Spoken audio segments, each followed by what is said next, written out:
Nobody believed that Model S was real and was going to happen, and very few believed that Tesla had the experience to do an electric car. But I had the best engineering team in the world. I know, I recruited them.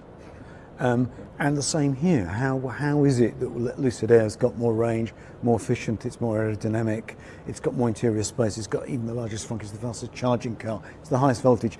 Why is it better just about every criterion, 0 to 60, 0 to 100, just performance, range, efficiency, charging speed, everything. You've got the top trumps. It's the top dog. Yeah. And everybody recognises that, even handling and performance.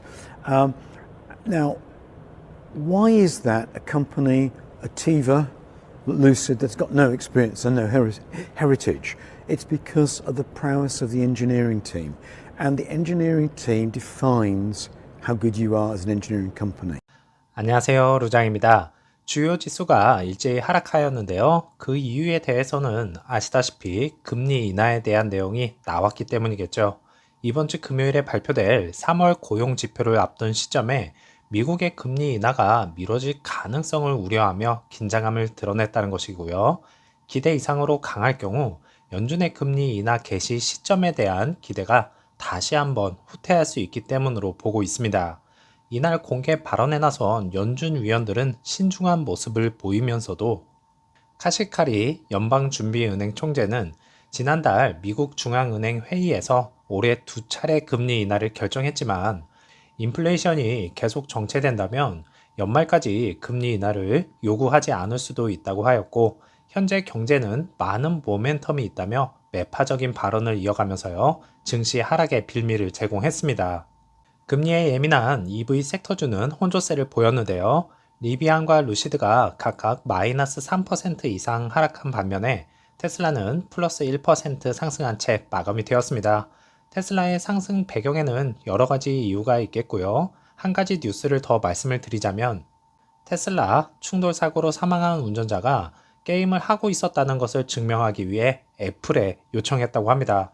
가족의 변호사들은 기술 대기업이 자동차 제조업체를 은밀히 돕고 있다고 했고요.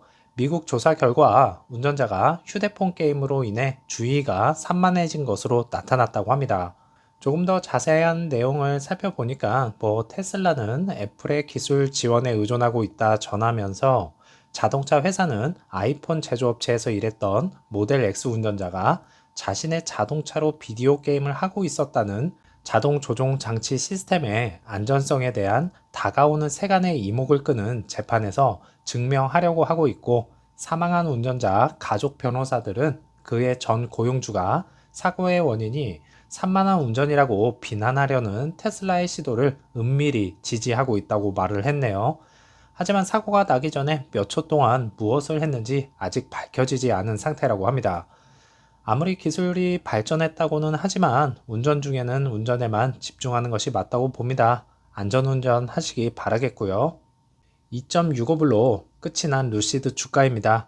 일본봉은 장 초반 어느 정도 버티나 싶었는데 후반부에 금리 인하에 대한 매파적인 발언 등이 쏟아져 나오자 증시 하락과 함께 무너지는 모습을 보았는데요. 정말 하루하루 금리에 대한 내용으로 피를 말리고 있습니다. 오더플로우는 미디움을 제외한 곳에서 매수가 약간 더 많은 것을 확인할 수가 있었네요. 큰 볼륨은 아니지만 지난번 3불대를 바라보고 있던 옵션 쪽에서는 다시금 2.5불로 내려앉은 모습을 확인할 수가 있었고요. 루시드의 생산량과 딜리버리 발표는 과연 언제쯤 공개가 될까요? 항상 늦게 발표를 했기 때문에 이번에도 빠르면 4월 말이나 5월 초에 발표할 가능성이 크지 않을까 생각을 합니다. 3일까지 발표된 숏 볼륨을 보면 거래량도 상당히 많이 줄어든 모습과 공매도 비중도 약간은 줄어든 모습입니다. 시간이 가면 갈수록 매도자는 많은데 매수자는 없다는 것이 주된 요인이 되겠고요. 거기에 공매도 공격이 조금이라도 더해지면 하락폭이 더 커진다는 것을 지속적으로 보고 계십니다. 결국엔 약간의 추세를 전환시켜줄 내용이 없이 약세를 보이고 말았네요. 아직까지도 2023년형 차량 재고 판매에 열을 올리고 있는 중인데요. 상당히 많은 물량이 애리조나 AMP1 팩토리에 남아있다고 봅니다. 이번 이벤트는 4월 30일까지 모든 에어 모델에 대해 새로운 5,000불 현장 차량 보너스를 도입했다고 하네요. LA 주민들은 또한 15,000불 및 9,650불 크레딧으로 전기 세단을 구입할 수가 있겠고, 절감액은 다양할 수 있지만 루시드 에어 퓨어는 할인을 통해 가격이 79,300불에서 58,900불까지 인하될 수 있다고 합니다.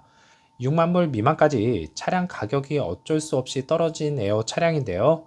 소비자 입장에서는 할인폭이 커서 좋겠지만 기업 입장에서는 타격은 불가피해 보입니다. 2분기 실적도 마진율에 대한 부담감을 안고 시작을 하겠네요.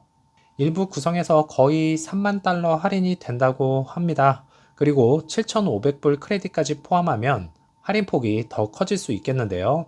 이렇게 차량이 안 팔리는 것이 루시드뿐만이 아니죠.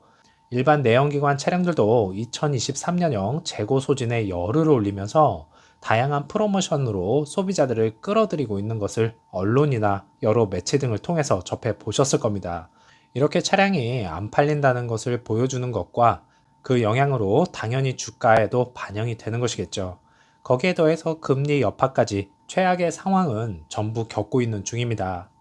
루시드 측에서 오늘 게시된 내용 중에서는요, 우리는 더 적은 비용으로 더 멀리 갈 수 있도록 설계된 차량과 한계를 뛰어넘는 성능, 생명체가 살기에 충분할 만큼 넓은 공간, 그리고 무시할 수 없는 디자인으로 지구 보존을 위한 열정을 바탕으로 혁명을 주도하고 있다 언급하면서 앞으로 미래에는 EV 시대는 올 것과 차량 기술력이 뛰어난 루시드를 통해서 이루어내겠다는 의지를 다시 한번 보여주었습니다. 주가와 기업의 접점이 아직은 갭 차이가 상당히 크게 나지만 좁혀져 오는 날은 올 것이기에 오늘도 힘내시기 바라겠고요. 다음 영상에서 찾아뵙겠습니다. 감사합니다.